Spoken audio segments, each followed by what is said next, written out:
De volta com o programa Ponto de Vista, o entrevistado de hoje é o Márcio Pontes, ele que é praticante, professor de jiu-jitsu e também medalhista, campeão brasileiro, já tem diversos títulos de jiu-jitsu e também árbitro, né?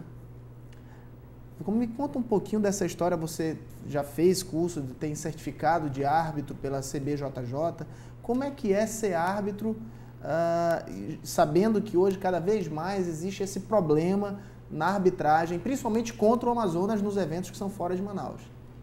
Rodrigo, você que foi ex-lutador, né, hoje que treina mais para manter o físico mesmo, essa questão de arbitragem nas competições é uma coisa que vem melhorando a cada dia. Eu falo na federação onde eu trabalho, que é a FAGE, Federação de Jiu-Jitsu Esportivo, né, na qual eu sou diretor técnico de arbitragem.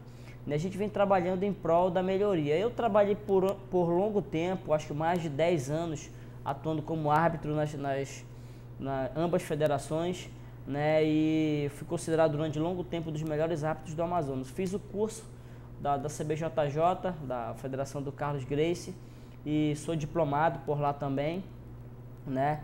E nessa época foi o Múzio de Ângeles que veio fazer o curso aqui, fui escolhido eu e mais 3 árbitros para integrar o quadro de arbitragem, na qual eu nunca fui, né? Fui lá arbitrar campeonatos fora, até porque é difícil, é complicado você sair daqui, ou você vai para lutar ou vai para trabalhar, e eu gosto de competir, é uma coisa que está enraizada em mim, né? Eu nem treino muito, hoje eu não treino bastante para uma competição, eu faço meu treino light e vou lá competir e acabo me sagrando campeão, graças a Deus, né? E uma coisa até que eu tenho um professor Cosme, um cara, um lutador antigo mesmo da nossa academia, um excelente professor.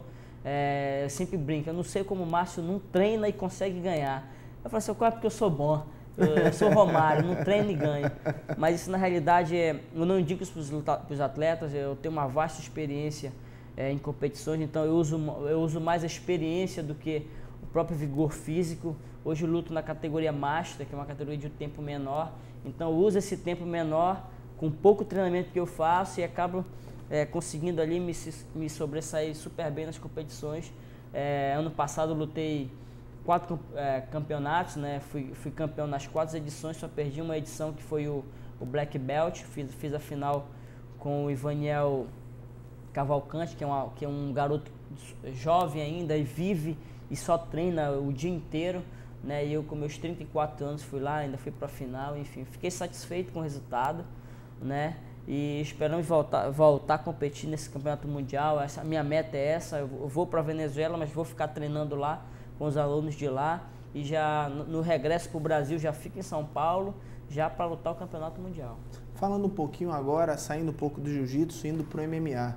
Você sempre treinou aqui, trabalhou muito na Nova União com alguns dos lutadores que hoje explodiram no mundo do MMA, entre eles, primeiro saiu o Louro, de Manaus, e depois, em seguida, o Júnior, que é o Zé Aldo. E como é que você viu o início do Zé Aldo e como ele está hoje em dia?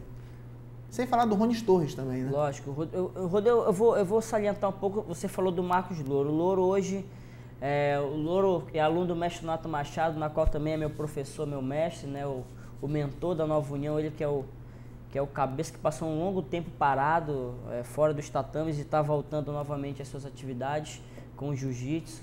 E o Louro que passou também um longo tempo lutando no Japão, lutou Shoto Japão, disputou cinturão inúmeras vezes. Hoje está radicado em Nova York, né? Dá aula na academia do Vitor Shaolin e luta em um evento lá. E falando do José Aldo, hoje que é o maior nome do MMA mundial, um cara do Amazonas, prata da casa, foi meu aluno durante um bom período, treinou comigo até a faixa roxa, e no Rio de Janeiro eu cheguei a graduá-lo para a faixa marrom, né? E hoje eu acho que ele hoje é a maior referência a nível mundial.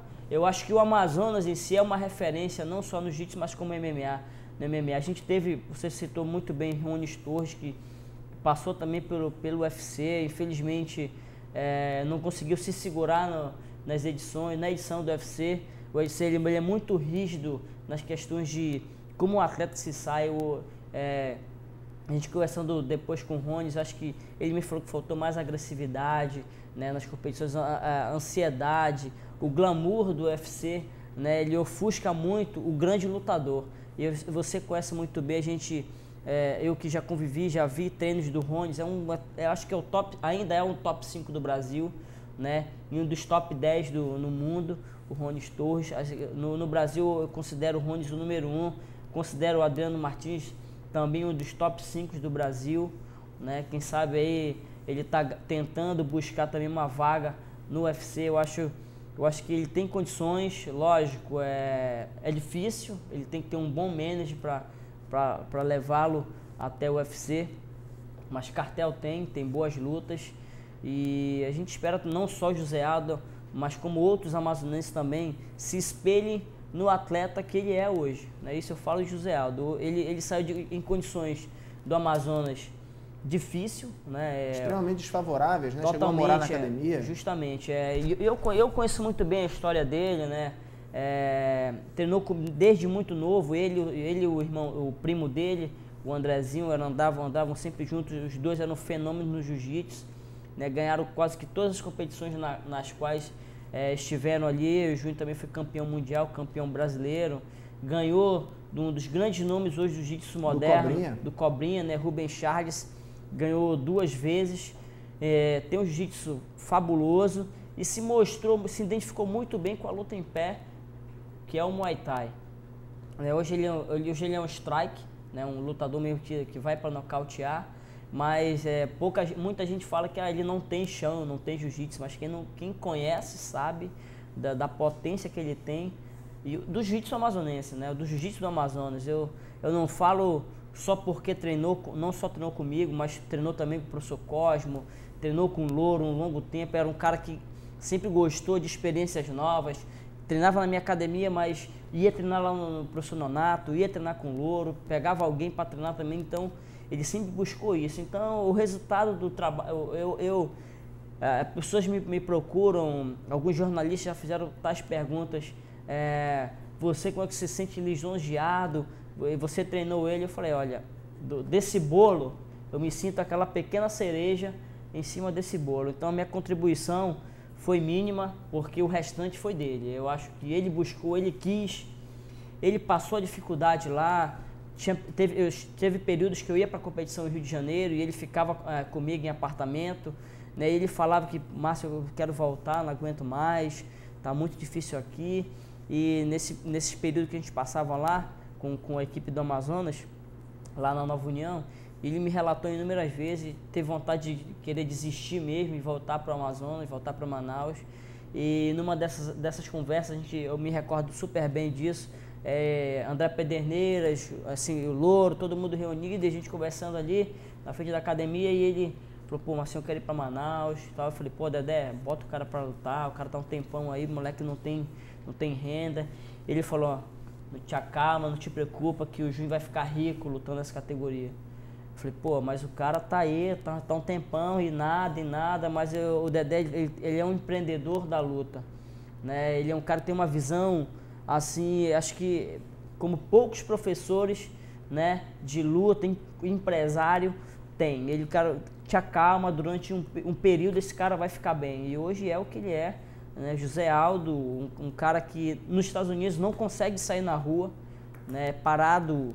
Ele estava me contando uma história que... Mas eu vou só fazer um intervalo, já volto com a entrevista, e eu vi uma dessas situações do Júnior nos Estados Unidos. Volto já com o programa A Ponto de Vista. Beleza.